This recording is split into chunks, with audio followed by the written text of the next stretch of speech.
Boom, ba-doom, ba-dee-dee-dee, boom. Oh, little Lulu, with freckles on your skin. Always in and out of trouble, but mostly always in. Using Dad's necktie for the tail of your kite. Using Mom's lipstick for the letters you write. Little Lulu, there's no one quite as smart. Doesn't matter what you're doing it with your heart. Shiny curls are dancing, there's a sparkle in your eye. When can we look forward to your next surprise? What a surprise! So the clock says 7:30, it's really after 10. Looks like Lulu's been repairing it again. Oh, you're wild, you know it's true, Lou. And you're very hard to take. Little Lulu, we love you just the same. Little Lulu, we love you, Lou, just the same.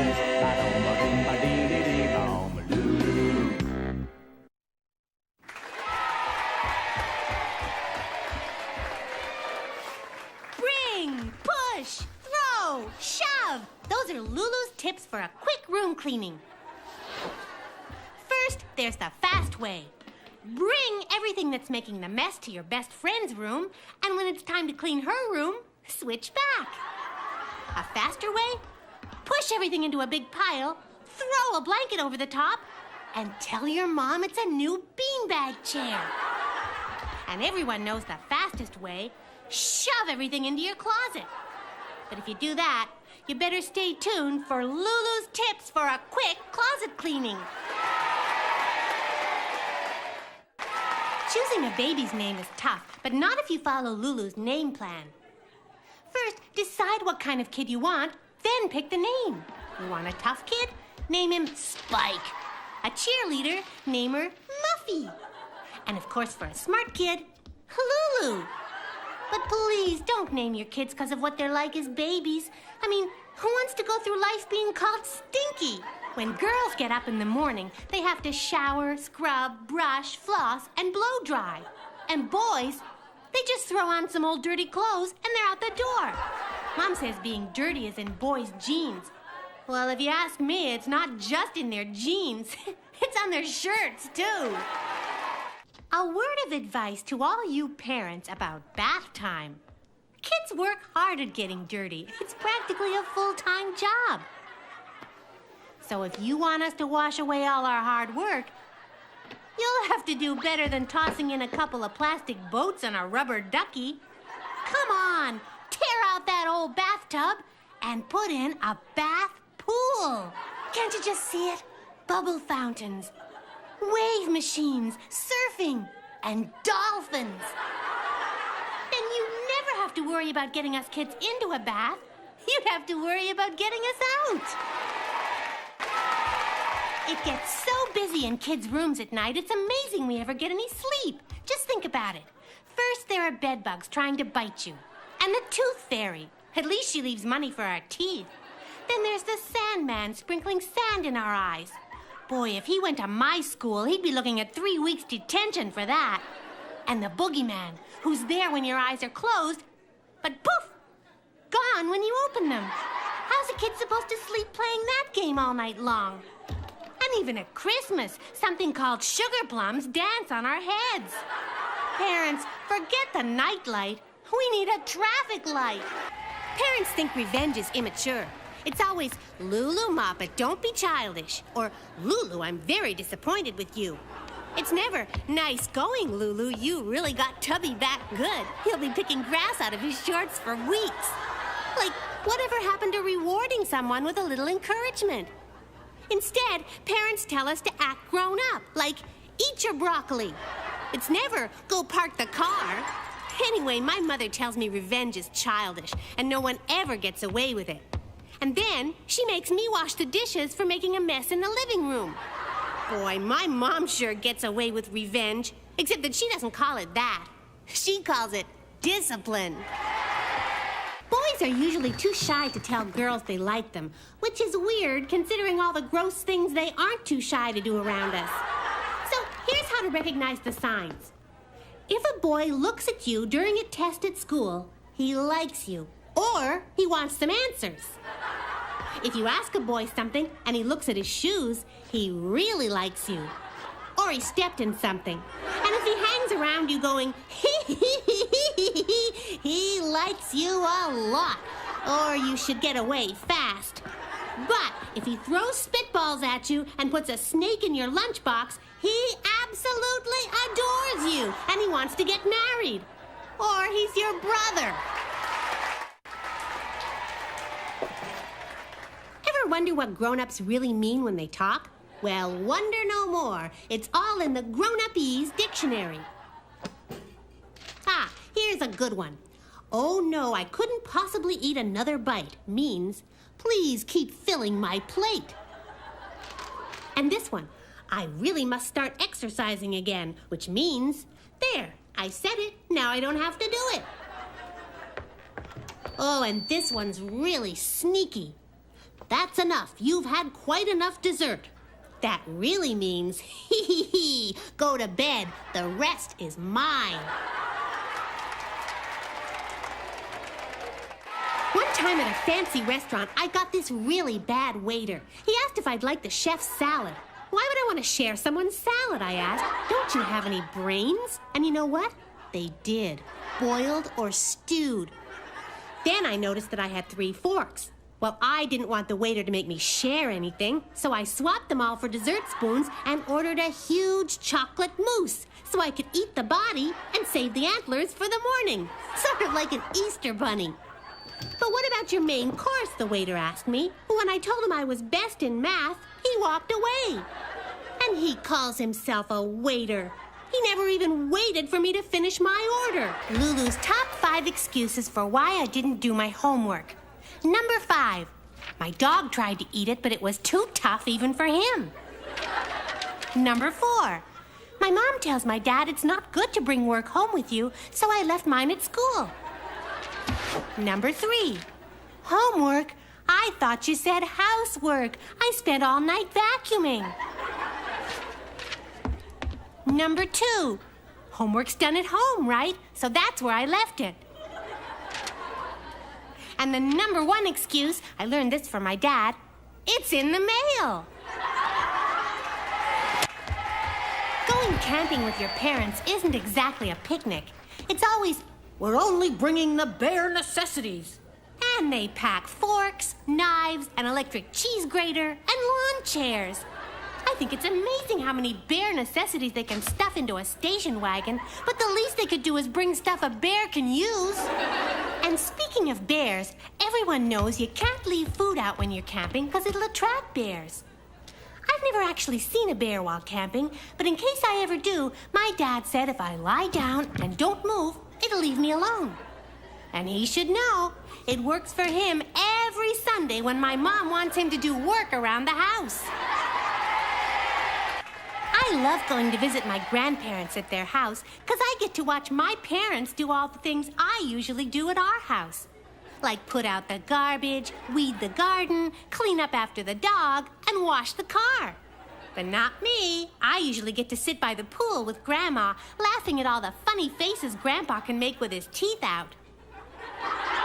The last time I was there, I noticed that parents do all the work and grandparents have all the fun. Work or fun? No contest. When I'm through being a kid, I'm gonna skip being a parent and go straight to being a grandparent. My mom wants me to learn how to play a musical instrument. She says, it's best if you start when you're young, like Mozart. By the time he was 4, he was a musical genius. Well, sure, but in his day, all the good TV shows hadn't been invented. Anyway, she told me to pick an instrument I'd like to play.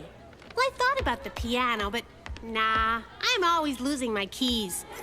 The French horn, I don't even speak the language. How am I supposed to play it? So I finally decided on the perfect instrument for someone who doesn't like practicing. The bagpipes. They're great because nobody can tell what you're playing, and they usually tell you to stop long before you're supposed to. Ever notice that no one's happy with the type of hair they've got? Like my mom. She hates her hair so much, she pays someone to fix it every week. And my friend Annie, she doesn't like her straight hair. She wishes it was curly. Me, I have curly hair, and I wish it was straight. And my dad, He's the only one I know who's got nothing to complain about. My friend Annie has a cat named Dash because it has a dash of white at the tip of its tail. It's a nice cat, but I think it's a little weird in the head. You see, the last time I was over at Annie's, I saw Dash drinking out of the toilet. Annie said cats do that all the time because the water's cool in there. What I'm wondering is, how does Annie know that? Getting your parents to buy you a puppy can be tough, so here's Lulu's guide to getting a dog. Number 1, don't ask for a dog. Ask your parents for a lizard, a boa constrictor, a tarantula. And by the time you get to fruit bat, they'll want you to have the cutest dog in the pound. Number 2, tie a string around one of your stuffed animals and take it out for a drag around the block. This works best on a sunny Saturday when all your neighbors are out mowing the lawn. And if these don't work, pull out all the stops. Tell them you want a baby brother. Before you know it, that dog will be yours. The other day I had to wake up at 5 in the morning to go fishing with my dad. Why so early? It's not like the fish are swimming around going, "Holy mackerel, we're gonna be late for school."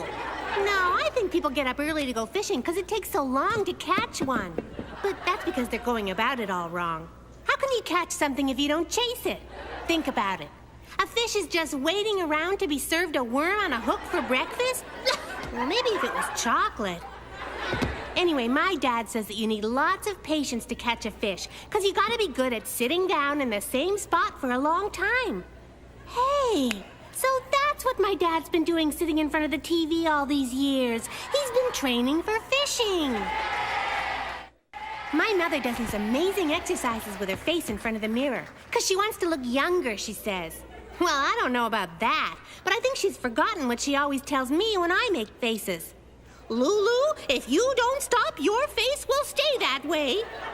Or maybe she does remember, and she's looking for the way she wants her face to stay. Ever wonder where babies come from? Well, I decided to find out and asked my mom where I came from. And you know what she said? "Go ask your father." So I did, and you know what he said? "Go ask your mother." I guess they don't remember where I came from. So I asked Tubby, and at least he had an answer. Kinda. He said he's from New Jersey, and how's he supposed to know where I come from? Last time it rained, I wanted to go to a movie, but my mom was too busy to take me, so she told me to use my imagination and make my own fun. So I skated around the kitchen floor in my socks playing hockey. I had the puck, I took a shot, and broke a jug. And that's when Mom ran in and threw me out of the game. Then I piled up all the pillows and made believe I was a mountain climber. But an avalanche came down and broke a lamp. And that's when Mom ran in and chased me off the mountain. And then I was a spy on a secret mission, and I hid in the closet and yelled, "Gotcha!" when my mom opened the door. And that's when Mom lost it and took me to that movie. Ever notice that grown-ups act pretty weird around babies? First, they get away with doing all kinds of weird things with their faces. I bet if they did that walking down the sidewalk, they'd probably get arrested. But what's even worse is the way grown-ups talk to babies. I once saw a mother lean down into a baby carriage and say, "Gootsy wootsy snookum wookums." I looked in and there was this baby just staring up at this lady thinking, "I'm sure you're a very nice lady, but you're making no sense at all." So naturally the mother said, "How's my sweetie weedy poopy whoopy?" Well, if you ask me, if that's how parents speak to their babies, it's no wonder it takes them so long to learn how to talk. Aren't feet weird? And toes bizarre. Not to mention ugly and... ugh. Well, you get the point. I mean, you'd think that when they were designing the human body, they could have come up with something better than feet to put on the end. Something more fun. Like a bike. I finally convinced my parents to take me to the amusement park the other day, and boy, was it great! We ate popcorn, pizza, and pink cotton candy, and then we went on the rumble, the zapper, and the twist. It was so much fun. I guess that's why they call it an amusement park. Funny, my parents didn't look too amused. They just looked sick. Today in class, the nutritionist said, "You are what you eat." And you know what? I found out she's right. At lunch in the cafeteria, I saw our nutty science teacher eating nuts. And Biff Bentley, the big school show-off, was eating a hot dog. And then when I got home, my dad was in his usual spot on the sofa watching TV, but he was eating potato chips. And then Mom came in and told him he was a big couch potato. So then I started thinking that being what you eat can come in really handy. Like for my big math test tomorrow. Instead of studying, I asked Mom for something really special for dinner. Brains! Last week when our art teacher took us to a museum to see all the paintings, she said that a picture's worth 1,000 words. Well, I saw one called Lady with an Apple. That's only 4 words. Some of the other paintings were worth more words than that, like very, very, very, very, very weird and really, really, really, really, really bizarre. But then it got so crowded, us kids couldn't see anything. Our teacher said it's because all these people came to see art. Well, I don't know if they came to see art or Fred or anyone else. I think everybody just came to see the paintings of naked people. Finally, our class saw something that was only 1 word, but it was the most exciting thing we saw all day. It was called the exit. The other day, I was walking down the sidewalk with Tubby when, yow! He pushed me right into the street. I couldn't believe it. But you know why he did it? Because he didn't want me to walk under a ladder. It's supposed to be bad luck, he said. Well, that might be true, but if you ask me, it's worse luck to be run over by a truck. Today in science class, we learned all about Neanderthal man. He was this fellow with scraggly hair, a huge sloping forehead, only 1 big eyebrow, and he walked all hunched over.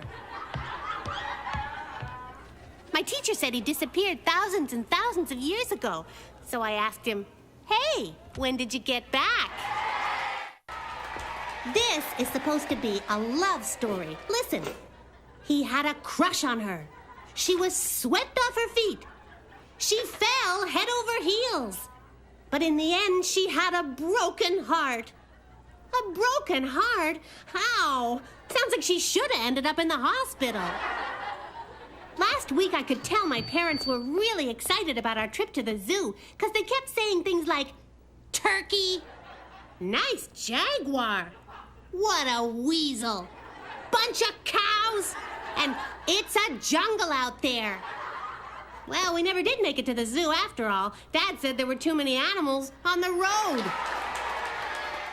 Worried you're getting older and turning into a grown-up? Well, here's Lulu's surefire quiz to prove you're still a kid. Is your idea of a well-balanced meal A, fish, vegetables, and rice, or B, a cupcake in each hand? Do you use a knife and fork A, all the time, or B, only when someone's looking? Or, when you get out of a bath, do the wrinkles A, go away after 10 minutes, or B, not at all? And when you brush and floss at night, are your teeth A, in your mouth, or B, in a glass on the sink?